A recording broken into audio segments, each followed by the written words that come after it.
Hello दोस्तों, आज हम पढ़ेंगे महान व्यक्ति का पाठ 2। भारतीय संस्कृति के अग्रदूत। प्राचीन काल में हमारे देश में कुछ ऐसे महापुरुष हुए हैं जिन्होंने भारतीय संस्कृति के आलोक को दूर दूर तक फैलाया। ऐसे महापुरुष में महर्षि अगस्त्य, महर्षि पतंजलि तथा ऋषि याज्ञवल्क्य का नाम सम्मानपूर्वक लिया जाता है। महर्षि अगस्त्य ने सर्वप्रथम हिंदू धर्म, कला, संस्कृति, भाषा आदि का प्रचार सुदूर दक्षिण भारत तथा जावा, सुमात्रा, बोर्नियो आदि द्वीपों तक किया। महर्षि पतंजलि ने महाभाष्य की रचना कर भाषा सहित धर्म, भूगोल, इतिहास, समाजशास्त्र आदि का गहन समीक्षा की। ऋषि याज्ञवल्क्य ने याज्ञवल्क्य स्मृति की रचना कर सामाजिक रीतियों, परंपराओं, मान्यताओं को नियमबद्ध किया। इसलिए इन तीनों महापुरुष का भारतीय संस्कृति के विकास में महत्वपूर्ण योगदान है। तो आइए हम देखते हैं आगे महर्षि अगस्त्य। महर्षि अगस्त्य का जन्म काशी वाराणसी में हुआ था। इनके जन्म काल का निर्णय अभी तक नहीं हो पाया है, क्योंकि इस विषय में कोई साक्ष्य नहीं मिलता। ये शैव मत के अनुयायी थे तथा काशी विश्वनाथ मंदिर में पूजा पाठ करते थे। ये जो महर्षि अगस्त्य, इनका जन्म काशी में हुआ था तथा ये विश्वनाथ मंदिर में पूजा पाठ करते थे। इनसे पूर्व किसी ने विंध्याचल को पार कर दक्षिण जाने का साहस नहीं किया था। विंध्याचल का दक्षिणी भाग घने जंगलों से भरा पड़ा था। अगस्त्य ने अपनी परिश्रम तथा ज्ञान के बल पर स्थानीय लोगों को शिष्य बनाकर उनकी सहायता से जंगल कटवाया। स्थानीय लोगों को शिष्य बनाकर विंध्याचल का दक्षिणी घने जंगल को कटवाए। यहाँ उन्होंने नगरों तथा आश्रमों की स्थापना कर यहाँ के निवासियों को कला कौशल सिखाया तथा शैव मत का प्रचार किया। पांड्य देश के राजा इन्हें देवता की भांति पूजने लगे। यहाँ के लोगों को कला कौशल सिखाया जाता है तथा शैव मत का प्रचार, पांड्य देश के राजा इन्हें देवता की तरह पूजने लगे।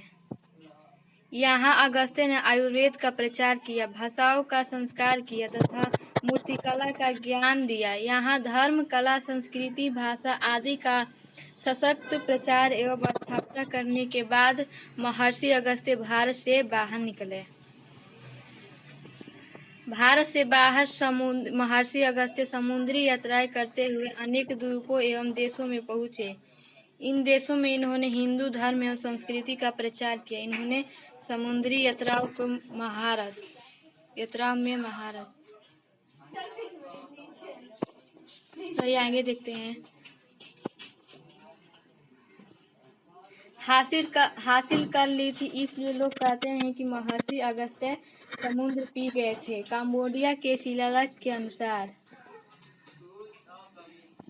कहा जाता है कि महर्षि अगस्त्य समुद्र पी गए थे। ब्राह्मण अगस्त्य आर्य देश के निवासी थे। वे शैव मत के अनुयायी थे। उनमें अलौकिक शक्ति थी। उसी के प्रभाव से वे इस देश तक पहुंच सके। यहाँ आकर उन्होंने बुद्धेश्वर नामक शिवलिंग की पूजा अर्चना बहुत काल तक की। यहीं वे परम धाम को पधारे। कहा जाता है कि अगस्त्य कंबोडिया देश के आगे भी गए थे। आसपास के द्वीपों में भारतीय संस्कृति का प्रकाश फैलाया। भारत से बाहर सुदूर देशों तक जाकर भारतीय संस्कृति एवं धर्म का प्रचार करने वालों में महर्षि अगस्त्य प्रथम व्यक्ति थे। भारत से बाहर सुदूर देशों तक जाकर भारतीय संस्कृति एवं प्रचार करने वाले प्रथम व्यक्ति थे, मतलब पहला व्यक्ति थे। देखते हैं महर्षि पतंजलि। महर्षि पतंजलि प्राचीन भारत में लब्ध प्रतिष्ठित विद्वानों में से एक हैं। इनके जन्म के विषय में कोई पुष्ट प्रमाण नहीं मिलता है। ये पाटलिपुत्र के राजा पुष्यमित्र शंभु के समकालीन 185 से 73 ईस्वी पूर्व माने जाते हैं। ये अपने दो मुख्य कार्यों के लिए विख्यात हैं। इनके दो कार्य प्रसिद्ध हैं।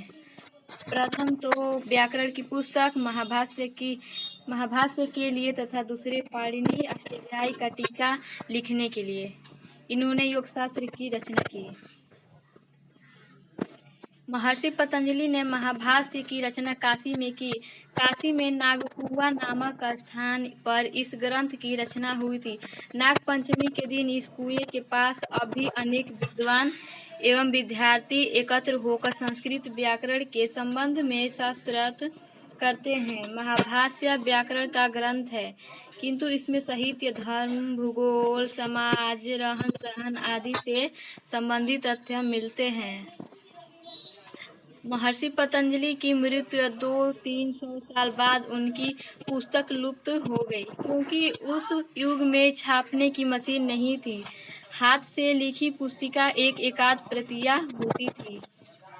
आज के लगभग 1100 वर्ष पहले कश्मीर के राजा जयादित्य ने बड़े परिश्रम से इस पुस्तक की खोज की। उसने पूरी पुस्तक लिखवाकर अपने राज्य में उसका प्रचार करवाया।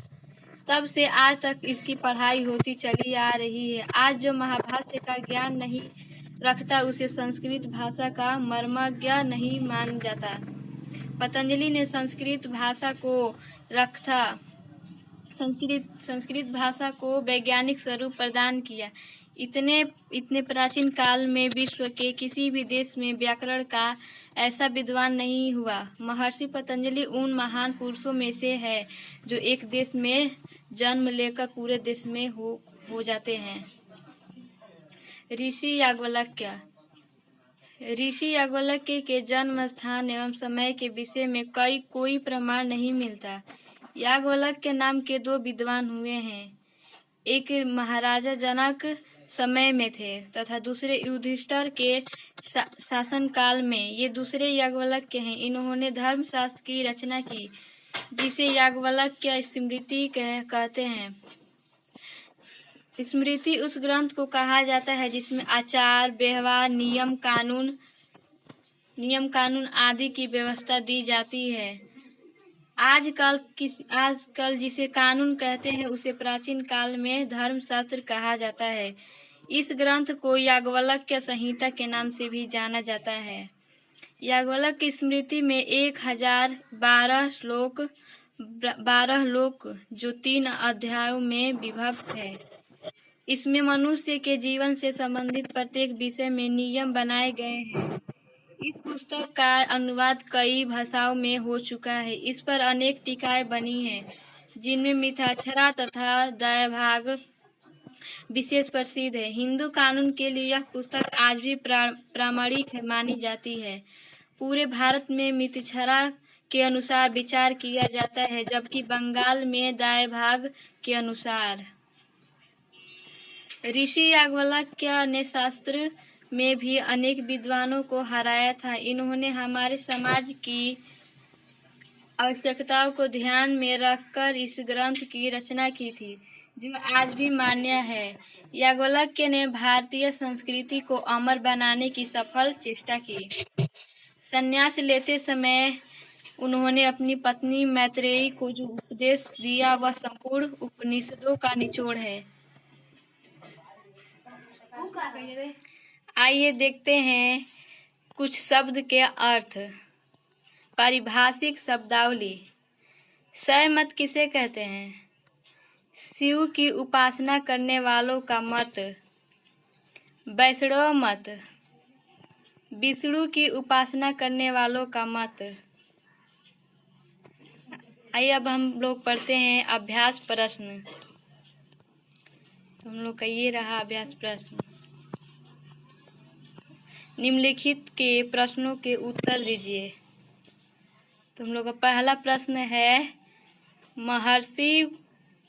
महर्षि अगस्त्य ने दक्षिणी भारत में कौन सी सामाजिक कार्य किए? तो हम लोग का उत्तर होगा, महर्षि अगस्त्य ने विंध्याचल का जंगल कटवाया, यहाँ नगरों और आश्रमों की स्थापना की, लोगों को कला कौशल सिखाया, आयुर्वेद का प्रचार किया, हिंदू धर्म, कला, संस्कृति और भाषा का ज्ञान दिया। तो हम लोग का दूसरा प्रश्न है, महाभाष्य की रचना किसने और कहाँ की थी? महाभाष्य की रचना महर्षि पतंजलि ने काशी में की थी। तीसरा प्रश्न हम लोग का, महर्षि पतंजलि के लुप्त महाभाष्य की खोज किसने कराई? हम लोग का उत्तर है कश्मीर के राजा जयद्रथ ने लुप्त महाभाष्य की खोज कराई। प्रश्न नंबर 4, ऋषि याज्ञवल्क्य ने किस ग्रंथ की रचना की थी? हम लोग का उत्तर है ऋषि याज्ञवल्क्य ने याज्ञवल्क्य स्मृति की रचना की थी। प्रश्न नंबर 5, देखिए प्रश्न नंबर 5 है, रिक्त स्थानों की पूर्ति कीजिए, पूर्ति करके। तो देखिए हम लोग इसमें आंसर भी दे दिया है। देश के राजा अगस्त्य को देवता की तरह पूजते थे, तो हम लोग का इसमें भराएगा पांड्य। हम लोग का इसमें ये भराएगा पांड्य। देश के राजा अगस्त्य देवता को किस तरह पूजते थे? देवता की तरह पूजते थे।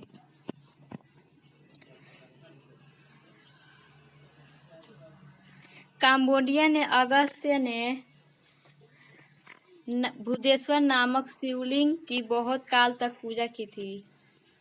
हम लोग के इसमें ये रहेगा भूदेश्वर। कंबोडिया में अगस्त्य ने भूदेश्वर नामक शिवलिंग की बहुत काल तक पूजा की थी।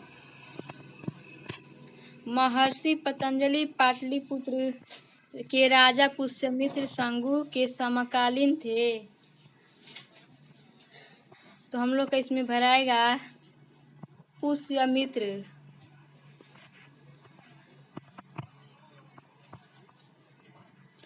उन्होंने पाणिनि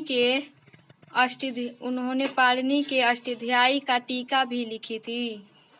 इसमें हम लोग का होगा अष्टाध्यायी।